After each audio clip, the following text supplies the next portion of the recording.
So, hello, good people. I've just finished another Voices from the Sperrins. My guests were Martin Brunton and Roisin Murray, early founders of the Ballinascreen Scouts.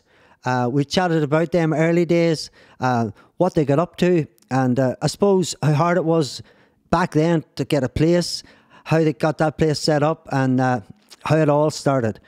So, tune in. I think you'll enjoy it. I'm just going to get a cup of tea. And then I have to do phase 2 of the Scouts. I'm talking to Collwyn Brunton and Karen Brunton. They have took over the mantle from the old founders, and they chat about everything that's happening now, the amount of kids that's involved, the trips they go on, the activities they do, and it's all pretty exciting. And then, last but not least, me and the lads were out and about in forests and riverbanks and different places. We were chatting to some of the young people that take part in the Scouts. We were chatting to some of the leaders that are there now, and we chatted to some of the early founders as well that just hadn't the time to come into us, so we went to them.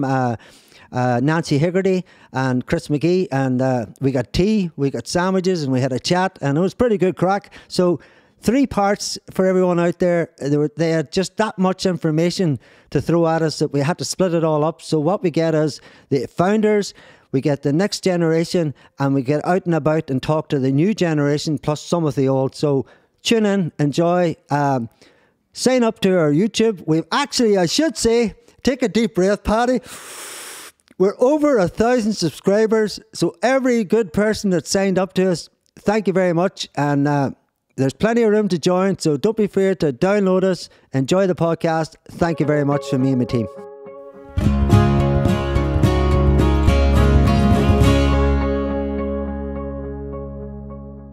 Welcome to another Voices from the Sperrins. My guests today are Martin Brunton on my left and Roisin Murray on my right. And they're loving me that much that they're not even looking at me as I speak here. But it's all right. You were real pros there. I was actually the one who went on ahead there. So, no, thanks very much. I'll just let you introduce yourselves first, and then we'll take it from there. So, on my left, I have Martin Brunton. Roisin Murray. So, I should tell the people out there that Martin and Roisin, this podcast is about the local Scouts and the history and heritage of them, how they begun, how they went through the years and where they're at now and what the plans are for the future. So, Martin, you were there from, you know the way they say the first sod as such? Yeah, is that all right to say? The first sod was turned. Not a good old saying. I tried to do the thing here. Most people would say back to me, you're a townie, you don't even know what a shovel is, Paddy. All right, so that's just for all the country people out there. So, Martin, tell us how you came about and how you got involved in the Scouts as a founder member. Well, the first I heard about Scouts was whenever it appeared in the parish bulletin that there was going to be a meeting in high school and here. And I had a son of a Scout age, Collwyn there.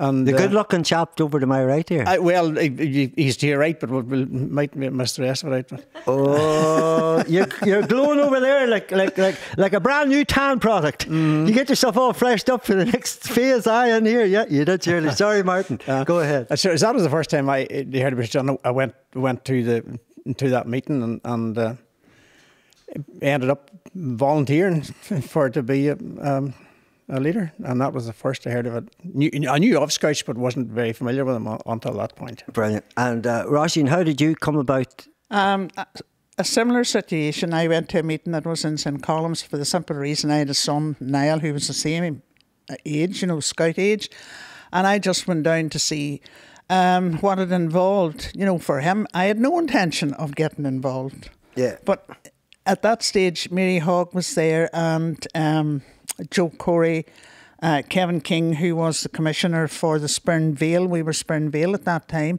And they were there, and they sort of, press ganged us in.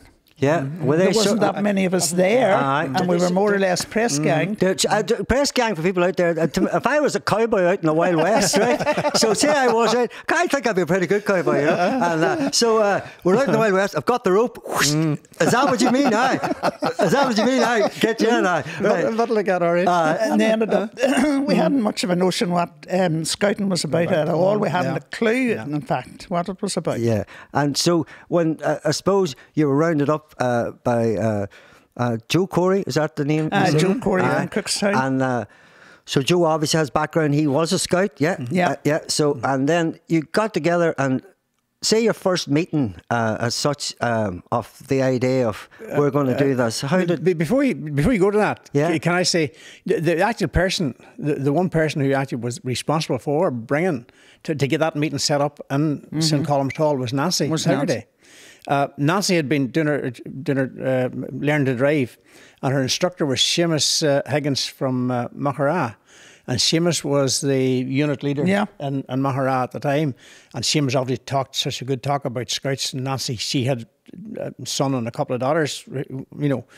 So Nancy then must have approached Father Derry and had been talking to Joe Corey and them first before and got set up. So Nancy was really the person responsible. Well, I suppose for people out there listening to this, we had the opportunity to go and visit Nancy and her place of residence, and she gave us the time of day. We went down, we had a good chat, and her passion, I could pick it up for the Scouts, was amazing. And mentioned highly of all you people around her. And so Nancy was the first to bring it into Ballinascreen, Drooperstown, and then so when that first meeting then was yourselves and Nancy, or where was that secret meeting? You know, some people say, I can't remember the Room of Dreams, Paddy, but I know it was somewhere. Where can you remember where it was? It was actually up in St. Columns that we were more or less told what we were going to do. And Mary Hogg more or less impressed that there had to be one person responsible that would do the registrations and a name to send forward to Dublin to see CBSI. They were known at that stage the Catholic Boy Scouts of Ireland, which is Larch Hill. And of course my name was put forward, and I ended up being the unit leader at that stage. Would that be like a sergeant major in the army sort of thing, would it, Ross? Not quite, no. Not quite. Or a sheriff, you know, a sheriff. I'll go back to my cowboy days like a sheriff. You played the part all right, didn't you? I played the part all right. No, it sounds deadly. And Martin, what was your then Scout title? I was the Scout section leader. You know, yes. Of the Scouts. So that was my first. Because and suppose Chris was Cubs. Chris McGee was Cubs. Yeah. So here is the first group of people. And do you want to go from the left and just for the people out there, maybe the people that are listening and watching wouldn't know? That's Father O'Hagan. He was our chaplain at the time. Anne Cleary. Yes, Anne. Myself. Hey, you do know, see nowadays, right? Just don't want to tell you, right? Just wanted to just say, you are the one person that all the young people now, you do all the, you've got the lips perfect. Look, you have it. You've got the Hollywood charm, Ross. I'll tell you what. I'll tell you what. You know what the photo's about. So who's next there? Sorry. That's Fiona. Those are two sisters there. That's Fiona and I forget her name. Carmel. That's Fiona and Carmel. Kit McShane.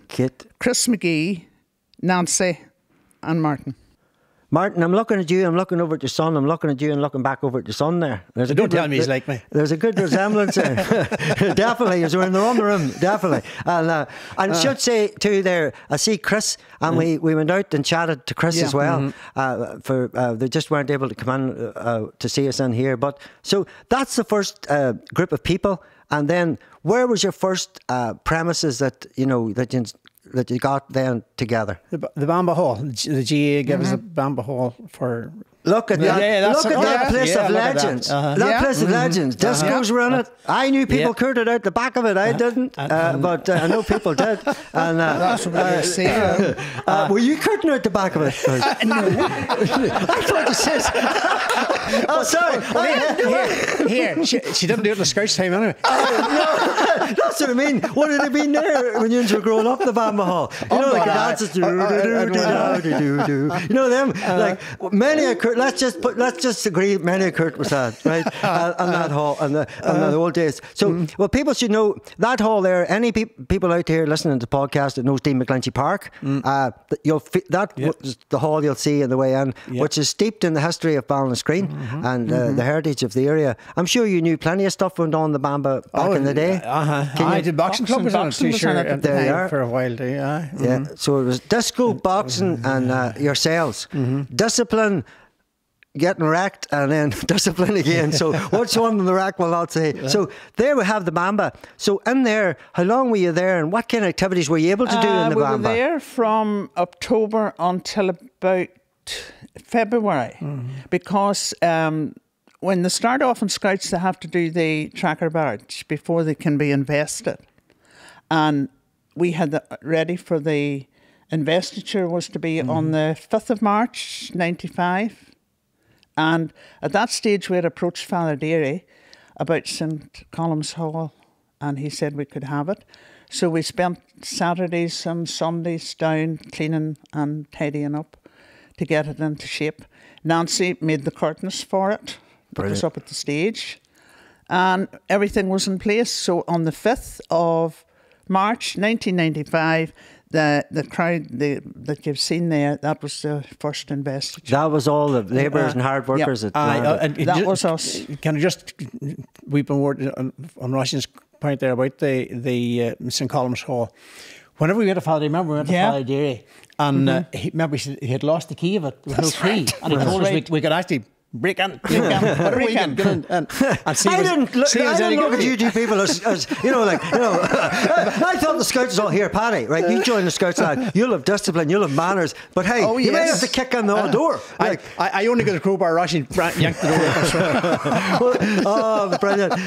So whenever we went in, and at that stage, there was neither water or electricity. Well, the water was there, but it wasn't turned on. There had been electricity, but the meter board and all was defunct. It was gone. Yeah. And so we were actually, Vincent, my brother Vincent and myself were actually contracting at the time, and we had a wee generator and a string of, you know the festoon lights? Yes.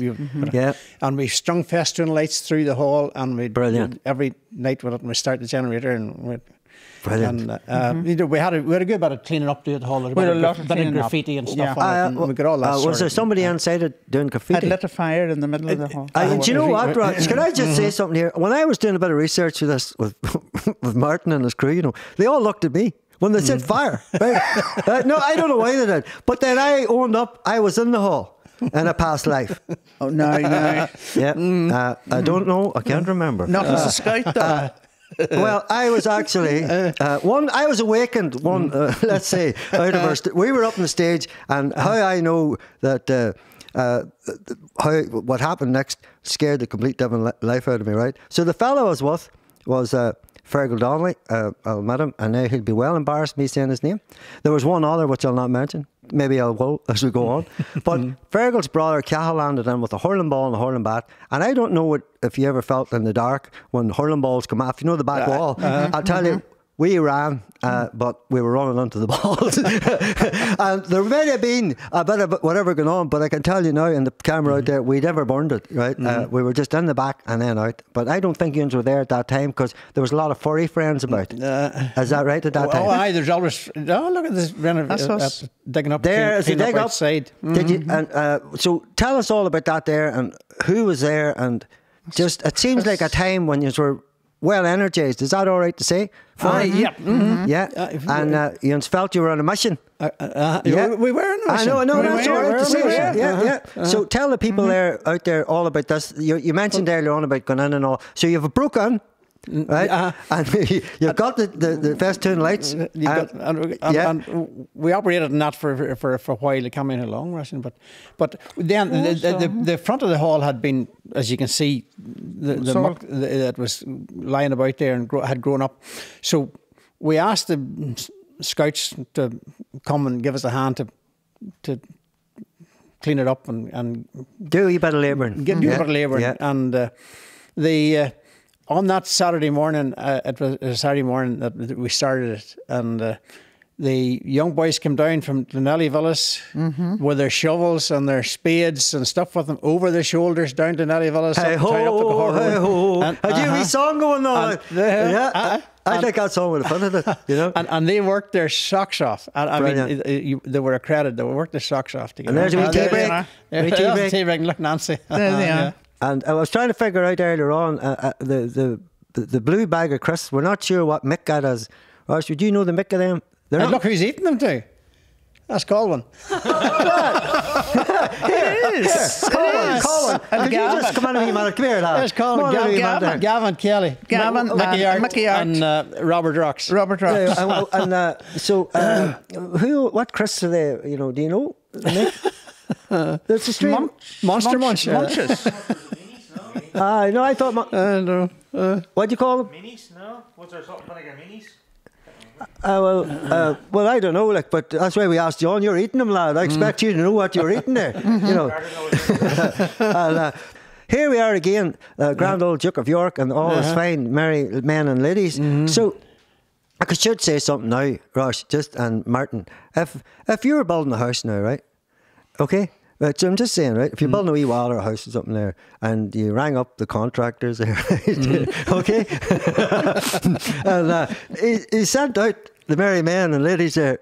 What would you say nowadays to that? You might go, "Are you going to build my wall?" Yeah, but I joke. Do you know what I think? Just when I see that there. Health and safety is going mad now anyway, hasn't it? Just for people out there, so they know, you know, they often say it and things like this here. Nobody was hurt. No. And nobody got injured. No. And none of the parents reared up. And so it was a huge success. But I think having the young people there from them early days, and is that your lorry there? That was it, yeah. Had you a name for it? No.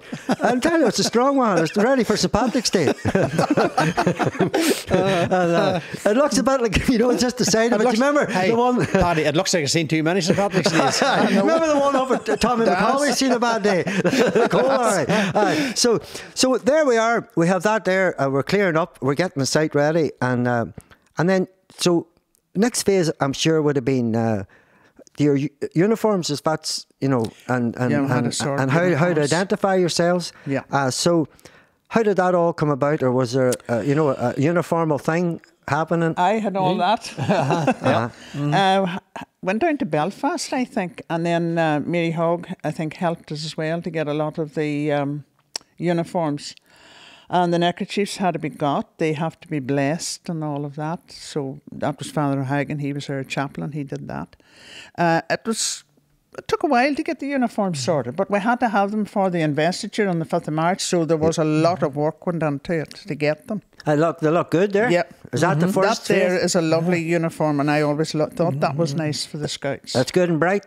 That nice blue. Yeah. That's as good as you'd see on a fashion show, isn't it? Yeah. A good bright day. Because remember when we went over to Manchester, they couldn't believe the uniform. They thought it was lovely. There you go. There we are. Just shows you. Yes, we're prettier than the ones in Manchester. The ones that's happening. So, can we remember any? I should say there's another volunteer at the back there. Liam Archibald. Liam Archibald. Liam was. So did Liam come in just in the early days too? Yeah, he came in the very early days as well. He was in the early days. Yeah. And is that a young Karen there? No, that's Louise McKenna.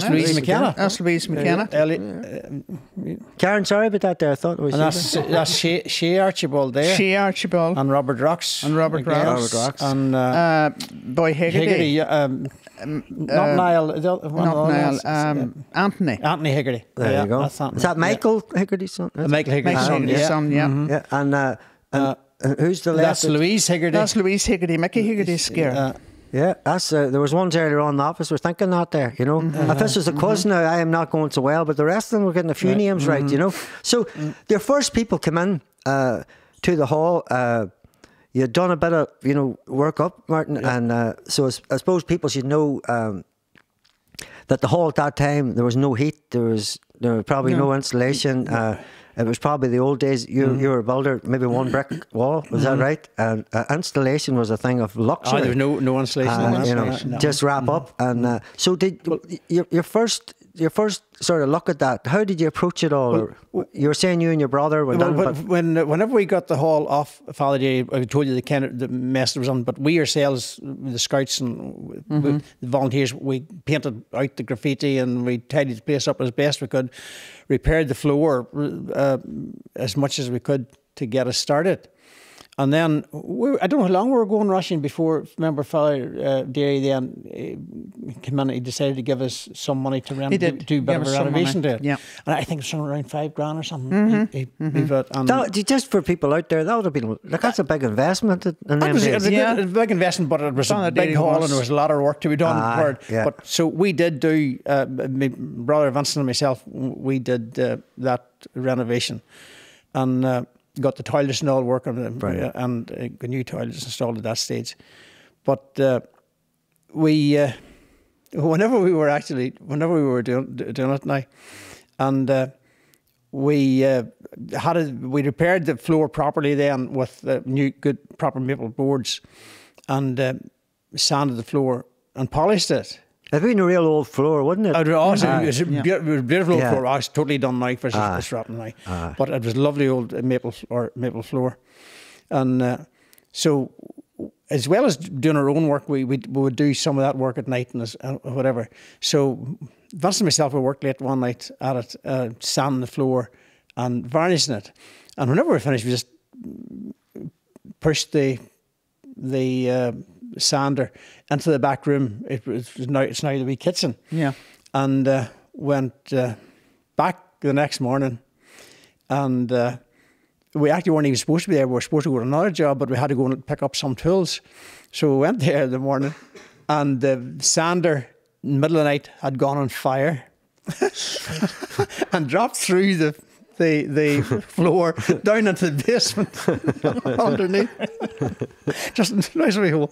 And it was our fault entirely. We should have taken the sand bag off it, because whenever you sand, it all heats up with and them days it wouldn't be like ones now. Like but if we had went on another job that day, we might have had no hole. There you are. Well, just for people out there to know. I was accused earlier on of setting the fire, Ross, right? Okay, right?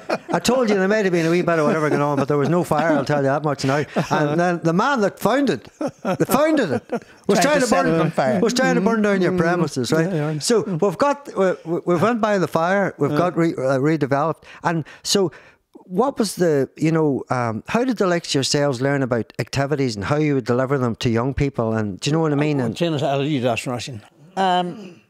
Mary Hogg and Joe Corey came and sort of monitored us for about maybe a month in Scouts, and we only had two sections at that stage, the Scouts and the Cubs. So Mary Hogg did the Cubs and Joe Corey did the Scouts. They showed us how to do planners. I mean, it was nothing new to me because I was used to doing lesson plans anyway. You were, in your past life, you were a teacher. Yes. You would have put me outside the door by now. You would have just says, go, lad, go. You don't want to learn. Go, just go. Go. But if you had been my teacher, I think I would have liked that. I would have. What did you teach? What? Maths. He was out there already. Words is good. No, I was all right at maths. So lesson plans for you was, so you had the right person. You had to work out your wee plans. They had to do a plan for every night, usually a game. Then they would do some either campcraft or some other knots. They had to learn how to do different kinds of knots, which Martin was very good at. Needless to say, there was a lot of granny knots now, but anyway, they got there eventually. Sorry, just for people listening out there, granny knots sound like something. Your granny, just keep it quiet or what? It's a reef knot gone wrong. Basically not gone wrong. It's the granny knot is the type of knot that most people will use. See, if you just put a string around the top of a bag or something, just tie it, and that's more or less a granny knot. Yeah. A reef knot is a bit different than that, but it's not far removed. We should have wee bits of rope here. No, thank God you haven't. I forgot. Well, I can tell you now, we have got some rope, and Don't you dare come near me with a rope. No, don't. I brought in a GA ball one time and we were sort of doing toe to hands and all. So, no, there's no ropes here. No, there is out in the car. So that's not the view's over. sorry, you're doing brilliant. So the reef knot, if you want to explain a wee bit about the reef knot, what makes it, is it? No, listen, I'll leave that reef knot to comment. I'm so long out of it, I'm not. So our next guest is going to do it for us. Your next guest can do fair that. play, Can do the reef knot. it's here on the thing. But as well as Roisin said, we Mary Hogg and Joe Corey and them coming to give us a hand on the hall. Yeah. We had absolutely no material of any kind. But we had leaders training sessions, remember, in Limavady and Limavady, Cookstown, Drummanor. We had going a lot of training ourselves because we were just starting up. And I just wanted to pick up something we chatted about, Martin and Roisin, you could speak about it too. You were saying back then that there was so many different scout groups compared to now. So do you want to give a wee insight for people back then, some of the groups that you worked with and, where you travelled to and, the activities you took part? Because I know, Martin, you spoke about some great groups and then they just fell to the... Yeah, just fell apart. Well, whenever we started up, Mahara was going at that time. And we had a good number. Macherfeld were going, they've now gone. Dungiven have gone off the radar now too. But then we also went to Cookstown, which was a long established... and Cookstown still? Cookstown still going. And I remember whenever we started, I think Cookstown had been going about 30 years, so they're 60 years. Pensioner, DLA, or pensioners, sorry. Don't mean DLA pensioners. So they're retired. Their group could be retired, they're going that long. So what happened then to, in them early days, you were working with all these groups? We'd meet them up at Regional Shielding, we would go to their place and they'd visit us and whatever, and you would have sessions with them, odd wee camps here and there.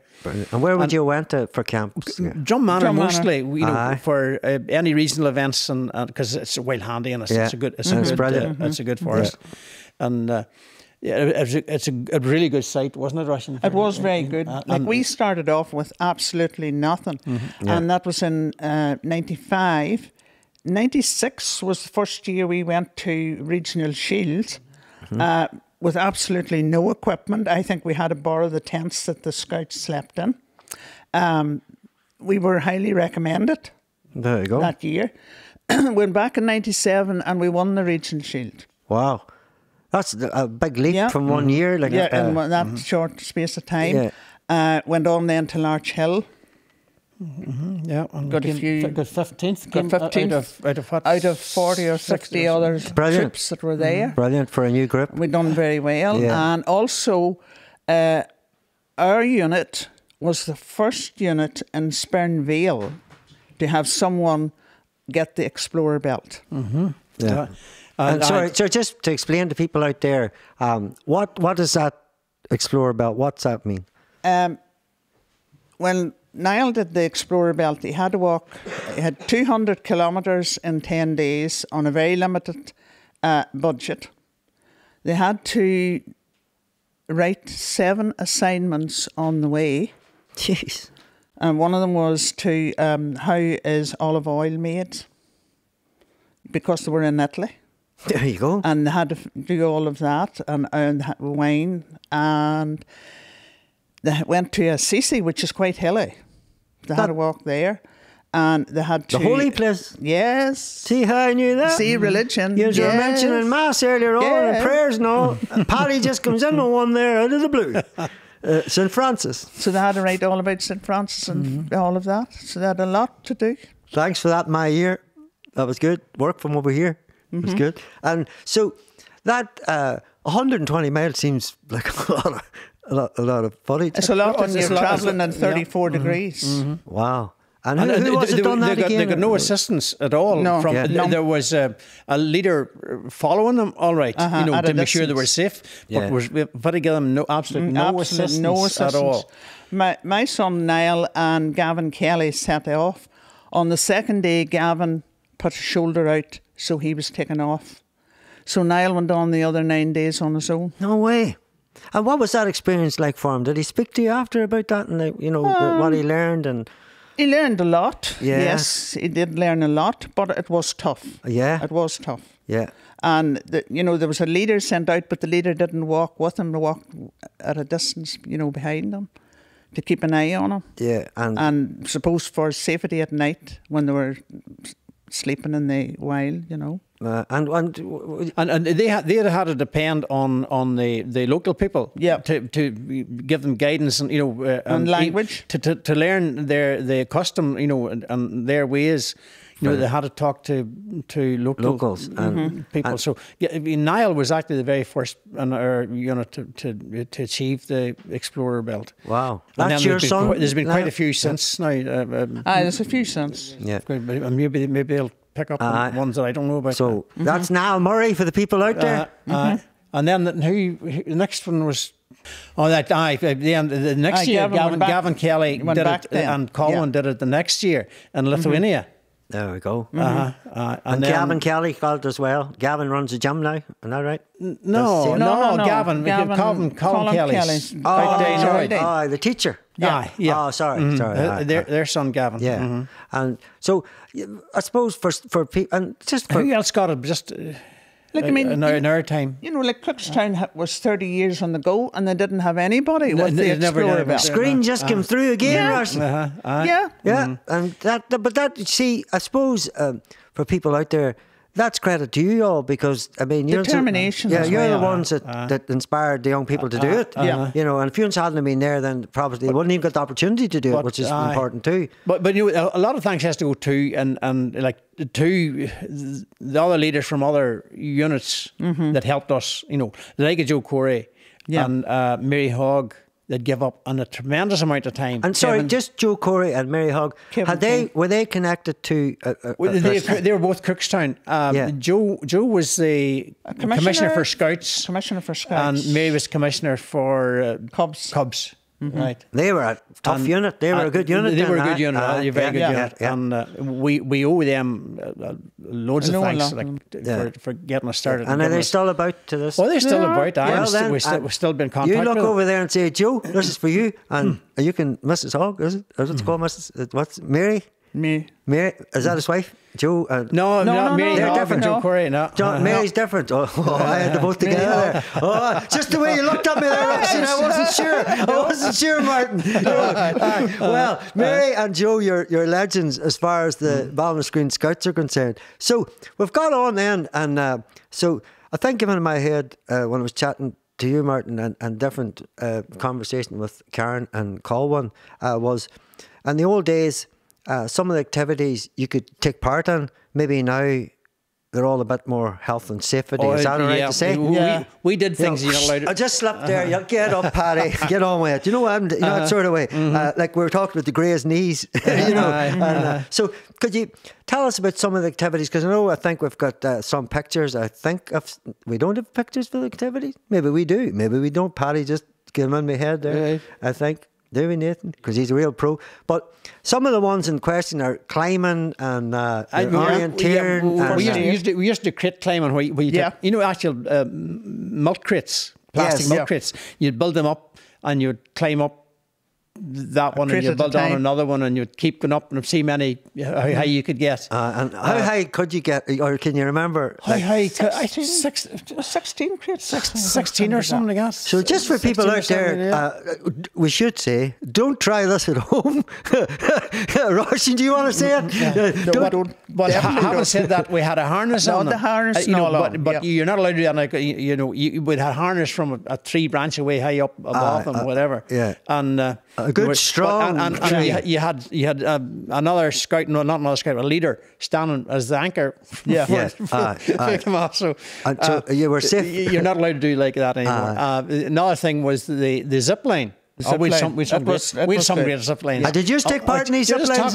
Again, about somebody else needs a good big thank you, was Jim Daly. Jungle Jim Jim. Daly. Jim was from Limavady. If you wanted to know anything about ropes and stuff, Jim was your man for that. And was he the man? Like, he sounds like me, a Western specialist. He's a cowboy. Did he like country and Western music? Did you like country and Western music? Yeah. Well, who's your favourite? Who's your favourite country and Western singer? Who's my favourite? I heard you do all the wee bit of singing. No, I can't sing. Well, somebody told me, I was told the wrong information then. Because I heard you burst into song. Definitely. Martin, the bottle of wine's coming the next interview and we'll check that out, you know what I mean? And what about yourself? Would you give a few wee lines of singing? Give me a bottle of whiskey to try. So, at the camps, right? So you had the zip line. No drink at camps, not allowed. No, I know that. There's no drink at camps, no drink at camps, no. I suppose just when you come home, just... Thank God that's all over. You were surely. Did you feel like, I suppose for people, for yourselves, it was a big responsibility to take, There's a big responsibility. You're taking other people's children out. And there's nobody, as I say, ever was hurt, and people enjoyed it. And so what about the likes of yourselves now? For them people you mentioned there, I know a lot of people don't always live around home. Would you still be speaking to some of the young ones? I'm sure, Martin, they're growing up. They're young adults now with children. They would have maybe people at the Scouts. Yeah, some have children, maybe their own Scouts now. So that, and so for the both of you, can you remember a wee incident that happened that was out there, funny, or shouldn't have happened, or you were caught unaware, or trunks down, or I don't know. I know you wouldn't have trunks down because you're a lady. I hope he's not going right. I think he's going with this. I can't remember anything else. Maybe your source of information is not right, so just be careful. Exactly. You need to check your source. Nancy told me a story about coming out of the tent one time, right? And her wee snagman. But Nancy and her night dress. Was the entertainment. So there was a horse gate incident. A horse gate, sort of. Yes. That's up in Garton. That was up in Garton in Donegal. Yeah. We'll skip by that other one, people. We'll get back to it, But Nancy didn't tell you when she did Julie Andrews down the Drum Manor. No, she didn't. She didn't tell you that. Tell us that. We'll come back to her. Go ahead. Tell us all about that. She had a wee sing one day she started off running down the hill with her arms out doing the Sound of Music. Do you remember? That's right. The hills are alive. I forgot about that. Well, Nancy, fair play to you. She was some kind. And she, because I think... like yourself, she's passionate about the Scouts, and you can tell that. Scouts. But here, just whenever you're talking about that, you mentioned Nancy there. But do you remember the first camp that we did in Drum Manor? It wasn't a recent thing, but Cookstown was there anyway, and Joe Corey was there, and the very, very first camp. And Nancy didn't know; she never camped before, didn't know what clothes to take with her, but Nancy landed in camp with her nice wee fancy night dress. I mean, she not realising that whenever you go to camp, you don't take clothes off. You pile more on. You pile more on. But Nancy, and it was frost that night. This would have been the end, maybe end of May, or maybe even the end of April, for that matter. And there was a bit of frost and stuff. And Nancy was froze all night, and she came out in the morning or whatever, and she was standing and Nancy shivering in the cold. Oh no! Night dress on her. She never had night dress on her after that. Well, not that I know of anyway. Well, was there? I suppose that's something we should come to, is that the great outdoors, you know, and the benefits of fresh air and nature, and so I suppose for people, you know, that maybe don't know what the Scouts are about. We know about now about how you started and all, and but how important is the great outdoors? It shows them how to respect the countryside. Yeah, and and nature around them. And the saying is, a Scout should leave nothing behind, only their footprint. There you go. So they never leave any rubbish or anything behind. That's it. And clear up, and that's their motto. Leave no just trace. a footprint only. Yeah. That's all they leave. And they have respect for, you know, the people and the countryside and the farmers and whatever else is there. And it is a survival as well. It is survival. You know, they have to survive in the wild or out in the country. Yeah, and so like, I suppose from where you came from, the likes Martin, we were talking about, the founding father, a man Bodwell, is that right? Or the Baden-Powell. Baden-Powell. I Brownish CL. Yeah, and so when he first formed it, I'm sure you're better briefed on it than me. What was his kind of vision for, He was in the army. He fought in the Boer War, and he had did orienteering and map reading and all of that with the other younger soldiers that were there. So then he thought he had this brain thing that when he would come back, he would get a group of boys together and Brownish Sea Island. And that's how he started them off.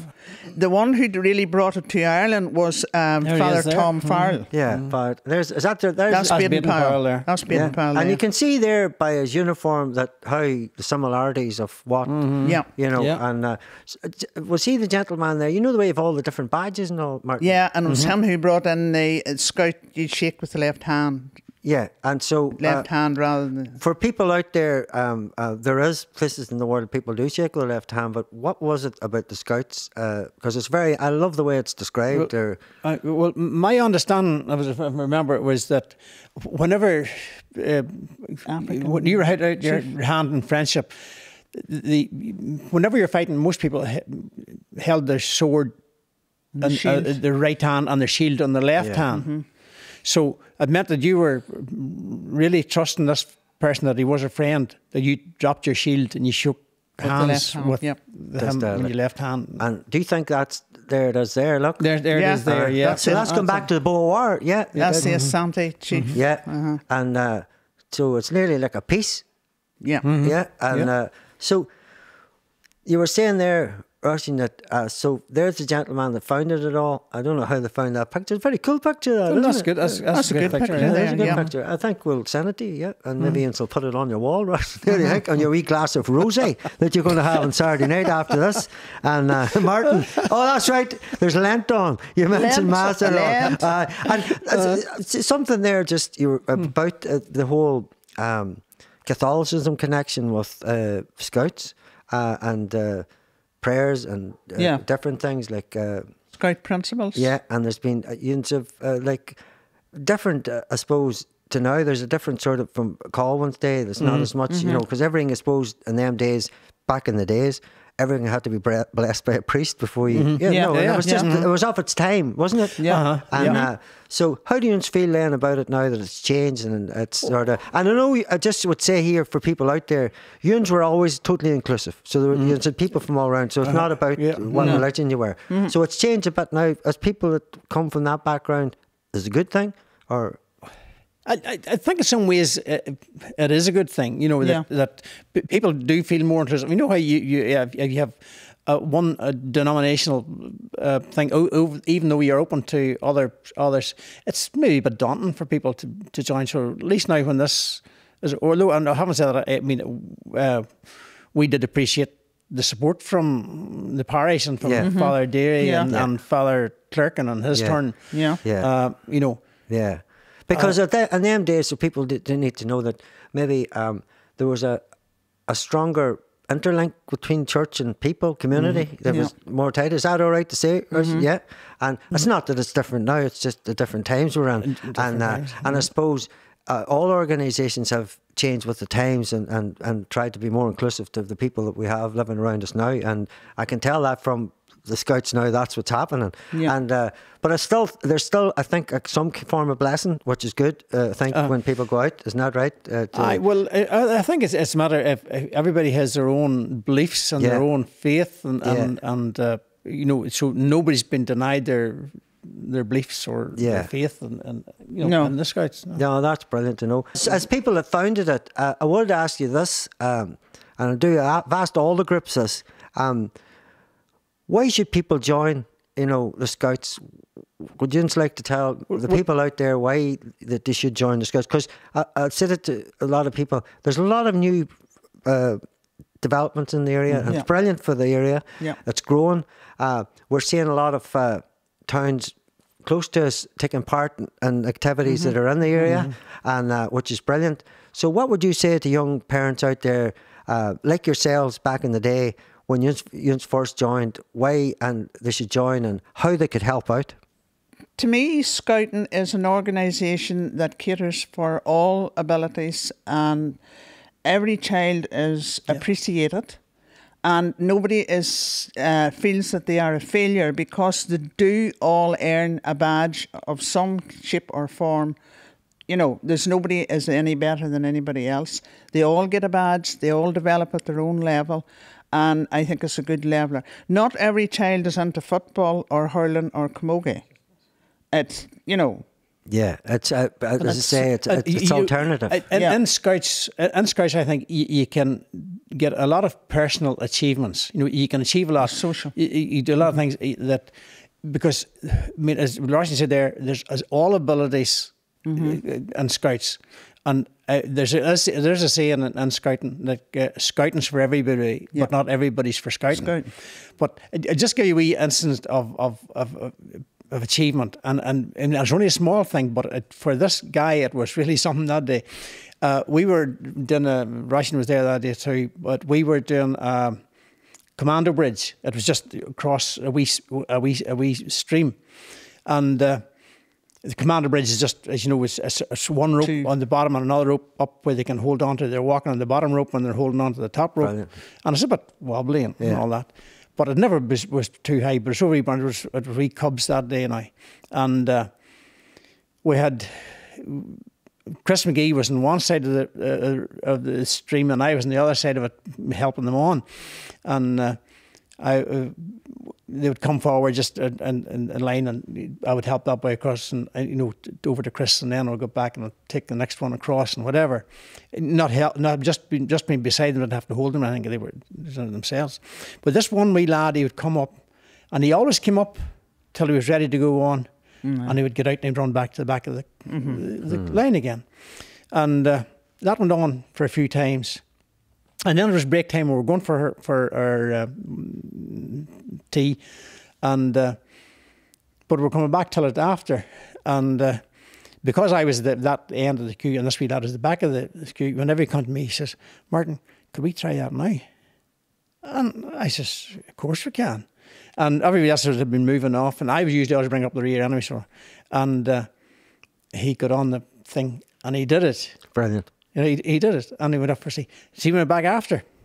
Oh, no bother. It must just mean the fact that there was other people watching. He was embarrassed. He wanted to do it. Was scared he couldn't do it. Yeah. He didn't want other people to see him not fit to do it. Yeah. But he did it. So things like that there, and there's been many wee occasions they got, and things like that there, and it might seem simple, but it wasn't to him. They made a massive difference. That it was a big achievement for him. And I suppose. To say that to people out listening, that's a massive thing. Saying that, you don't always have to, as you said, you don't always have to take part in everything, but you can be there, and when you're confident enough, or have a go. And you don't have to be winning medals to be achieving. No, you can achieve a lot without winning a medal. Yeah, no, you're right there. Well, get something. Well, do you know what? It's been two great guests. And thank you very much. And because it's Lent, I can't offer you chips and wine and all, but I do know what you drink. Right. And I think we have an outside broadcast in the Shepherd's Rest. So we have. So I'll give you the shout, and you can have that wine and have that whiskey. I'm sure Colin will sort us out. And so thanks very much for coming on. I will give you a round of applause. Thank you, Roisin. Thank you, Martin. Thank you to everybody, and Collwyn jumping on there. He couldn't wait to get on, could he, Martin? We'll see now when he gets to see the dreams. I know there's a couple of people I meant here. to thank, and I forgot. Go. Sorry. So is there anybody else out there, Martin and Roisin, you'd like to thank? Just I had to admit, I've nearly forgot there. There's a few people that do need mention. You know how when you start up something and you're relying on other people to support you, and give you things and help you out here and there, whatever. Well, Frank Kelly, but whenever we started off, we had no money, with no equipment, and we were going away to camping and whatever. And Frank always lent us a trailer. Brilliant. And the same whenever we were practicing them for camps for regional shields and the Melvin, and Frank always gave us a campsite there, and it was brilliant. Like Somewhere to practice, you mean? Place to practice. Place to We have practice camps there. Plus the fact that Roisin would bring us down to retreats every now and again. Brilliant. So you're well looked after. Are you a Six Towns lady? And there are a few. I knew it. No, I'm not quite the 6 times. Are you not? Are you Brock Derrick? No. I'm in between. So what is in between Glengamna. Glengamna. Well, 6 Towns people might say you're part of them, you know. But And there was other people that give us wee campsites as well, just that I mentioned. John Costello let us camp on his ground. That's right. Maureen, my wife, mother, Patricia Cullinan, gave us let us camp on her ground, and my brother Tommy let us camp on his ground as well. Brenton Kelly's and Brenton Kelly, Brenton Neely let us camp up there too, and Declan Kelly up in Bankern. Yeah. So you know, so all them people. See, without those people, you know, you couldn't. We wouldn't have been there. You needed them. No, and do you know what you said there, Martin? As well, it is really important.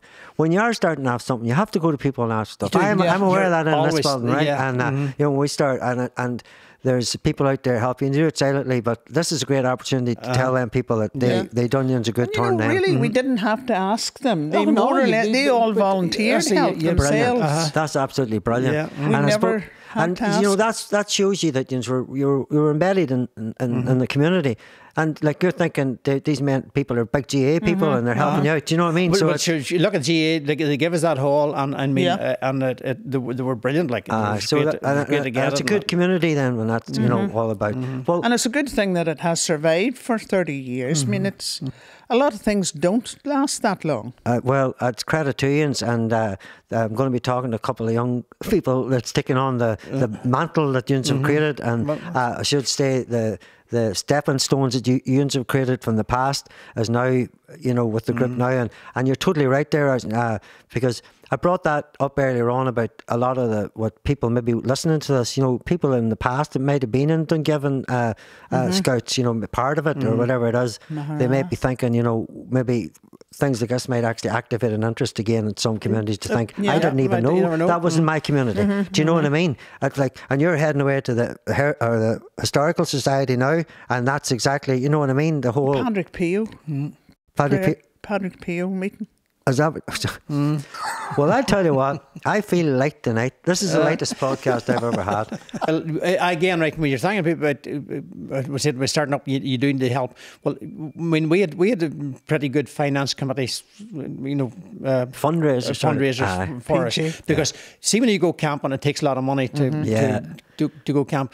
But we had charged the children for the summer camp, but see, for practice camps for reasons, I mean, you couldn't ask children to pay that kind of money, and we had lots of camps to be financed, and the finance committee were, you know, there never was any trouble. You told them you needed this X amount of pounds, but there was 2 people in the finance committee that sticks out in my mind were really good at pushing. Maureen, Roisin might have some others, but I'm thinking of Sheila Kelly and Bernie McCormick.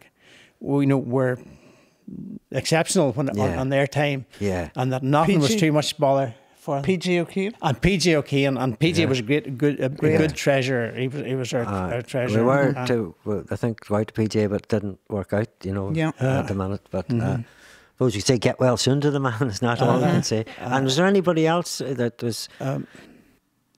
You mentioned, who did you mention? Paul Reagan or something? Paul Reagan. Paul Reagan. Whenever like, again, I knew nothing about map reading, or because Chris McGee knew very good about it. All right, it was good. But Paul Reagan was actually would come in and take the kids for the camping and compass work. Brilliant. And even led a few hikes for us, mountain hikes, which was great. So, and I suppose like orienteering, you need that, don't you?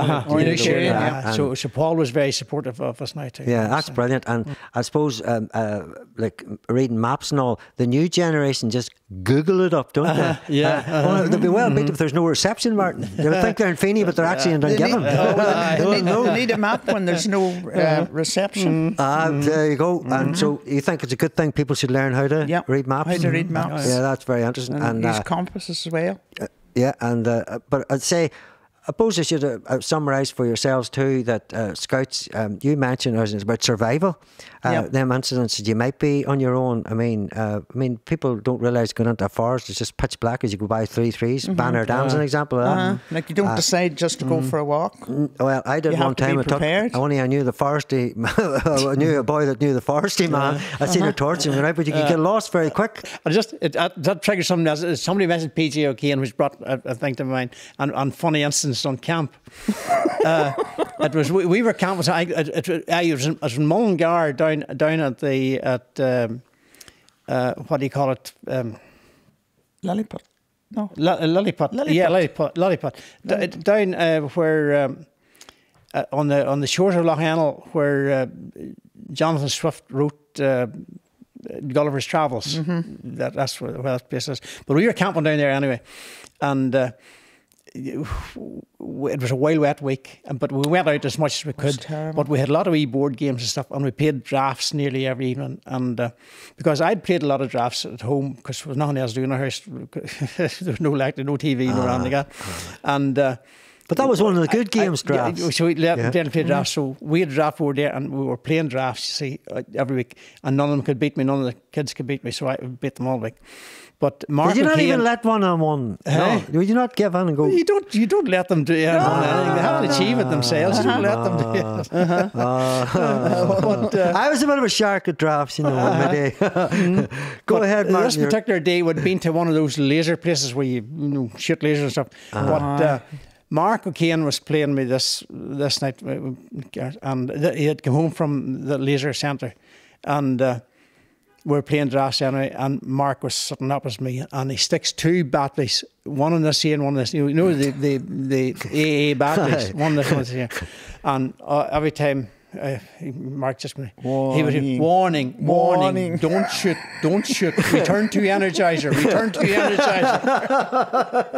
And I was looking at that and I couldn't concentrate. He beat me. There was a weakness. That's class. The logo, your logo, the Scouts logo, and how did that come about? I didn't mention it earlier on. You know, your crest. And, we had 3 flags. We had the our own flag, the 33rd Derry one. We had the national flag, and we had the what was the other one? European one, is it? Can't remember what the other. It might have been yours. Yeah, because we set everything up, all your history downstairs, and Collwyn and Karen come in and. We spoke about all that, all the different flags. We set them up so the people that are listening to this, there'll be a wee segment they can see all the flags. Right, we went through all the and the Scout sign. Yeah, what it represents, the 3 fingers. Could you show it to us there? I can't. I've arthritis in my hand. I can't do it now. Oh no, I see. Because I done it, Mark. Right, this is the Scout principles and the promise. No, your thumb should be your thumb should be in your wee finger. Your thumb should be on your wee finger. I'm just chilling out. I'm very nervous. Look at me. I'm a ball of Rex. Right. We weren't that sure on you. I actually was up in Nancy's and I got it right, didn't I, team? Did you? I did. And it's going to be in camera, so I'm not going to do it anymore. No. Show me there, Martin. Sorry, you were. That one. I have arthritis too. You're on the wrong finger again. That's the wrong thing again. I'm an old rocker. I should just go like that there, right? Here, Paddy. You'd never make a Scout. There, I got it now. That's it there. That one. All right. It's the Scout principles, which is the Holy Trinity, the community, and the world. Sure, and the family. That there's the world. That part there represents the world. Yeah. There you are. That's the world. And a Scout should always do their best. So and always be prepared. And be prepared. Always be prepared. What should a Scout bring on? You know the way people say, pack your car, because Scouts would imagine, the wee knives and all, because, I don't want... Would you still have a wee kit in your car? A first aid kit. They should always carry a first aid kit. Yeah. And is that something they're taught? Small first aid kit. Two wee bits of, medical stuff as well. If you're out in the Scouts, like cuts and stuff. We as leaders would not administer any medication whatsoever. you know, before they would go in camp, they would all have to fill out a form. And if they had medication, it had to come in a sealed plastic bag and hand it over to me or whoever was in charge in the camp. To look after We them. don't administer any kind, Suppose aspirin or anything. There you go. So basically, harden up in the fresh air. You don't Yes. need much. You just need to be learn of yourselves how to do it. And for people out there, I should say, this is Martin Brunton on my left, Roisin Murray on my right. You've been brilliant guests. I know I'm not as good as Graham Norton, but he's getting paid. I'm not. Well, That's the difference. he's a big guy. He's a rip-off. I'm real. And anyway, he's trained to this game. I'm not. But thanks very much for coming, and welcome. cheers to you both. Thank you. Thank you. All right. Thank you. Thank you. Thank you.